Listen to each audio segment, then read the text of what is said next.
a second, but there's another defensive lineman that I think is another tier two.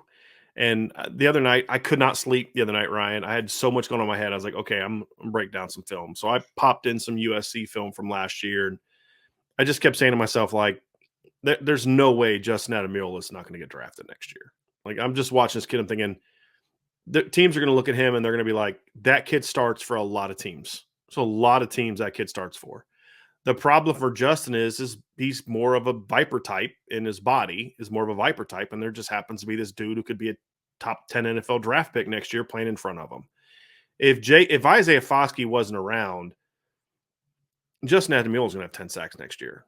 I mean, that's just the reality of it. And from what we're told by different sources, there's a chance they're going to try to find more ways to get those two on the field together next year, especially against some of the teams that are a little bit more up tempo or throw the football. So he's another guy I look at and say, because he's got to finish better at the quarterback too, but he has a knack for winning. And he's not the biggest guy, but he's long. He's longer than he is tall. He's 250.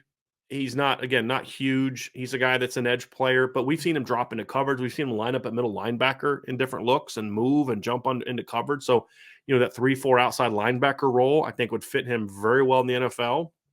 And he's a guy that has phenomenal hands as a pass rusher. And if he can kind of take that jump this year, don't be shocked if he's not picked next year too as a day 3 guy and an earlier day 3 guy. Because again, what are NFL teams looking for? I mean, Zach Bonito can do one thing, rush the quarterback, and he went in the second round, right? Justin Ademilola has already shown me that he can do more things better than Zach Bonito. If he can show me that he can rush the quarterback, Nick Bonito. Yes. If he can show me that he can rush the quarterback at somewhat similar level, there's going to be teams that are going to be looking for him, even though he may not be a starter next year. Because like I said, Nick Bonito, I watched his film, Ryan, and he can do one thing. I mean, they drafted him to do one thing. In the second round, they drafted him to do one thing, rush the quarterback. Justin Ademilola can do a lot more than one thing. And he plays with a motor. He is when hitting the ball snap, that's a hungry dude, and he plays with a chip on his shoulder. So my bold prediction for next year is that Notre Dame has 3 defensive linemen get drafted. I'm not saying where, but they'll have 3. I think Foskey and both Ademiolas end up getting drafted next year. That's my prediction. It's my bold.